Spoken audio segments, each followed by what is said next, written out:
नमस्कार दोस्तों, स्वागत है आपका अपने ज्ञान से प्रकाश चैनल में। आज का हमारा विषय है मनुष्य बनो। ऋग्वेद के 10वें मंडल के 53वें सूक्त के 6ठे छंद में मनुर्भव का उल्लेख है, जिसका आशय है मनुष्य बनो।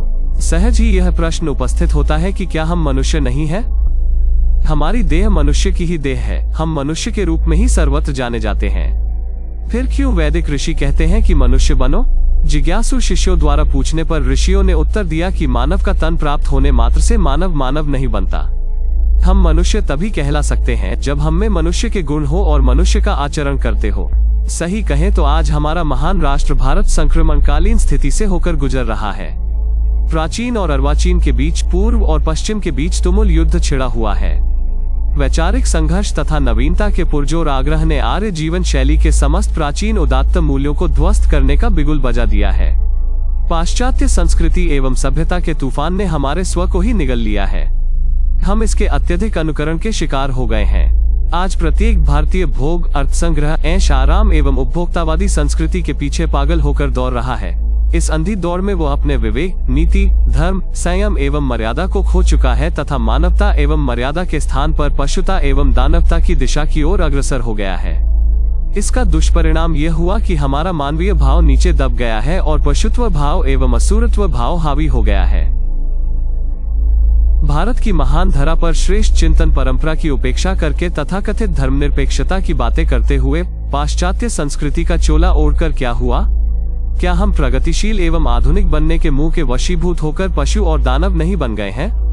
किसी शायर ने ठीक ही लिखा है, हम आए थे फूल चुनने बागे हयात में, दामन उलझा के रह गए खारजार में। अर्थात हम इस जीवन रूपी उपवन में फूल चुनने यानी अच्छे कार्य करने आए थे, परंतु यहाँ आकर हमने अपना शरीर कंटीली झाड़ियों में उलझा दिया, अर्थात बुरे कर्म करने लगे। श्री रामचरितमानस के उत्तरकांड में गोस्वामी तुलसीदास जी ने इस बात को रेखांकित किया है कि बड़े भाग्य से यह मनुष्य शरीर मिला है।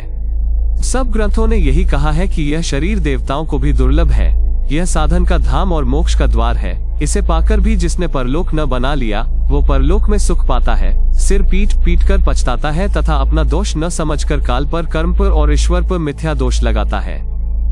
मनुष्य देह धारण कर भी मनुष्य नहीं बने, मनुष्य का आचरण नहीं किया, आसुरी वृत्ति में व्यर्थ जीवन गंवा दिया, यह वास्तव में एक चिंता का विषय है। हमारे ऋषियों ने आचार को परम धर्म माना है। आचारहीन मनुष्य को वेद भी पवित्र नहीं करते।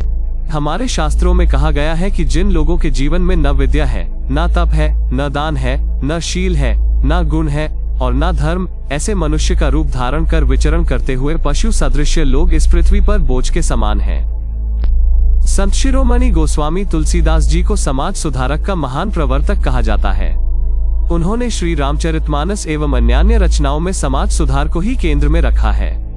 कली धर्म की विभीषिका का जो वर्णन श्री रामचरितमानस में आया है, उसके बाद आदर्श जीवन शैली एवं मनुर्भव की वैदिक अवधारणा का निरूपण रामराज्य के आदर्श रूप में करके उन्होंने समूचे विश्व को एक दिव्य आदर्श का दर्शन कराया, जिसे विश्व के सभी देशों में प्रतिष्ठा प्राप्त हुई है। रामराज्य एक संज्ञा नहीं, विशेषण बन गया है। विश्व के महान विचारकों तथा महात्मा गांधी ने भी इसे जीवन का प्रमुख लक्ष्य माना। मनुर्भव की अवधारणा की समस्त बातें राम राज्य में विद्यमान थी। श्री रामचंद्र जी के राजा होने से तीनों लोक हर्षित हुए और तीनों लोकों में समस्त शोक दूर हो गए। कोई किसी से बैर नहीं करता। श्री रामचंद्र जी के प्रताप से विषम भाव जाता रहा और समता का भाव आ गया। श्री राम जी के राज्य में दैहिक, दैविक एवं भौतिक कष्ट किसी को नहीं व्यापते थे। सब लोग परस्पर प्रेम करते थे, वैदिक मर्यादा तथा स्वधर्म का पालन करते थे। धर्म अपने चारों चरणों सत्य, शौच, दया, दान में जगत में परिपूर्ण हो रहा था। स्वप्न में कभी कहीं पाप नहीं था। पुरुष और स्त्री सभी राम भक्ति में परायण थे और मोक्ष के अधिकारी थे। श्री राम जी के राज्य में किसी बात का भय नहीं था, न शोक था और न ही कोई रोग सताता था। राम राज्य में छोटी अवस्था में मृत्यु नहीं होती, सब पूर्ण आयु का भोग करते थे, किसी को कोई पीड़ा नहीं होती, सबका शरीर सुंदर और निरोग था। न तो कोई दरिद्रता था, न दुखी और न ही दिन था, न कोई मूर्ख था और न शुभ लक्षणों से हीन था। राम राज्य में कभी विधवाओं का क्रंदन नहीं हुआ, वृद्धों के रहते बालकों की मृत्यु का भय नहीं था। राम राज्य में मरण काल में भी कष्ट नहीं होता था। लक्षणहीन होना पाप का फल है और तब पाप कोई करता ही नहीं, अतः लक्षणहीन नहीं था। सब दंभरहित, धर्म परायण और पुण्य आत्मा थे। पुरुष और स्त्री सभी प्रवीण तथा गुणवान थे। राम जी के राज्य में सभी लोग गुणों का आदर करने वाले एवं पंडित थे। सभी ज्ञानी थे तथा सभी दूसरे का उपकार मानने वाले थे। कपट एवं धूर्तता किसी में नहीं थे। जड़ चेतन सारे जगत में काल, कर्म, स्वभाव और गुणों से उत्पन्न हुए दुख किसी को भी नहीं होते थे। राम जी के राज्य में शठ, वाचाल, ठग, हिंसक, पाखंडी, भाड़, वेश्या तथा मद्य पीने वाला नहीं था। श्री राम जी को प्रजा प्राण प्रिय थी, तभी तो कालाधिकृत दुख किसी को व्याप्त नहीं होते थे। काल, कर्म, गुण तथा स्वभाव इन चारों के द्वारा जीवों को कष्ट होते हैं। शीत, उष्ण आदि दुख काल द्वार होते हैं। रोग आदि दुख कर्म से होते हैं। शास्त्रघातिक दुख स्वभाव की क्रूरता से होते हैं तथा मान अपमान आदि दुख रज, तम आदि गुणों से होते हैं। राम राज्य में यह सब दुख नहीं होते। वनों में वृक्ष सदा फूलते फलते थे। हाथी और सिंह वैर भुलाकर एक साथ रहते थे। पक्षी और पशु सभी ने स्वाभाविक वैर भुलाकर परस्पर प्रेम बढ़ा लिया। पक्षी में मीठी बोली बोलते, भांति भांति के पशुओं के समूह वन में निर्भय विचरते, आनंद करते। शीतल मंद सुगंधित पवन चलता रहता, भौरे पुष्पों का रस लेकर चलते हुए गुंजार करते जाते। बैले और वृक्ष मांगने से ही मधु मकरंद टपका देते। गौएं मनचाहा दूध देती। धरती सदा खेती से भरी रहती। त्रेता में सतयुग की स्थिति हो गई। भगवान श्री राम की नर लीला के प्रत्येक क्षेत्र में वैदिक अवधारणा मनोनुभव के दर्शन होते हैं। मनुष्य को कब, कहाँ, कैसा आचरण करना चाहिए, इसका सांगोपांग प्रतिपादन गोस्वामी जी ने श्री राम की नर लीला में किया है, ताकि जन सामान्य भी वैसा ही आचरण अपने जीवन में करें। श्रीमद् भगवत गीता के 3 अध्याय के 21वें श्लोक में कहा गया है कि श्रेष्ठ पुरुष जो आचरण करता है, अन्य पुरुष भी वैसा ही आचरण करते हैं। वो जो कुछ प्रमाणित कर देता है, समस्त जन समुदाय उसी के अनुसार बरतने लगता है। श्री रामचंद्र जी अनंत है, उनके गुण भी अनंत है, उनकी कथाओं का विस्तार भी असीम है। श्री रामचरितमानस के उत्तरकांड में भगवान शंकर ने पार्वती जी को कहा कि श्री राम के चरित्र 100 करोड़ अथवा अपार है। श्रुति और शारदा भी उनका वर्णन नहीं कर सकते।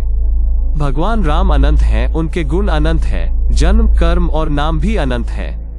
जल की बूंदें और पृथ्वी के रजकण चाहे गिने जा सकते हो, पर श्री रघुनाथ जी के चरित्र वर्णन करने से नहीं समाप्त होते। श्री रामचंद्र के गुणों की कोई सीमा नहीं है। उनमें अनंत गुण है, लेकिन उनमें एक भी गुण मनुष्य के लिए दुर्लभ नहीं है। सभी गुण ग्रहणीय है और अनुकरणीय है। उन्होंने लिखा है कि श्री रामचंद्र जी सदा शांत रहते थे। वे ऐसे मीठे वचन बोलते थे जिनमें सुनने वालों के प्रति स्नेह, सांत्वना और सहानुभूति भरी रहती थी। यदि कोई एक बार भी श्री रामचंद्र का उपकार कर देता तो वे उसको सदा याद रखते थे, कभी भूलते नहीं थे। उनका अपने मन पर इतना नियंत्रण था कि चाहे कोई उनके प्रति सैकड़ों अपराध करे, लेकिन वे एक अपराध को भी याद नहीं रखते थे। श्री रामचंद्र जी परम बुद्धिमान और व्यवहार कुशल थे।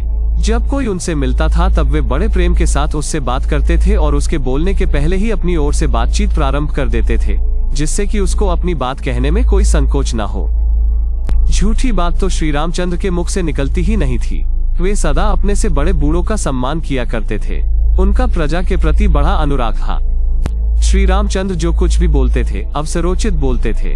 इस बात का बराबर ध्यान रखते थे कि उनकी वाणी से किसी को कोई उद्वेग न हो। अमंगलकारी वार्तालाप में उनकी कभी रुचि नहीं होती थी। उनको अकारण अपनी वाणी का अपक्षय करना पसंद नहीं था। श्री रामचंद्र के हृदय में सद्गुरुओं के प्रति दृढ़ भक्ति थी। वे स्थितप्रज्ञ थे एवं उनका जीवन आलस्य एवं प्रमाद से सर्वथा रहित था। श्री रामचंद्र शील वृद्धों, ज्ञान वृद्धों की संगति इसलिए करते थे कि इनसे एक समझ मिलती रहती थी। यहाँ ध्यान देने योग्य बात यह है कि हमें भी ऐसा करना चाहिए। वस्तुतः शील, सौजन्य, समता, असंगता, त्याग, तपस्या, ये सब सद्गुण मनुष्य जीवन के सर्वस्व हैं और वे श्री रामचंद्र में कूट कूट कर भरे हुए थे। इन सद्गुणों का महत्व समझे बिना ना तो श्री रामचंद्र की श्रेष्ठता समझ में आ सकती है और ना जीवन में उतर सकती है। भगवान श्री राम आदर्श गुणों के भंडार हैं। उनके गुणों को हम अपने जीवन में उतारकर मनोनुभव की वैदिक अवधारणा को साकार कर सकते हैं।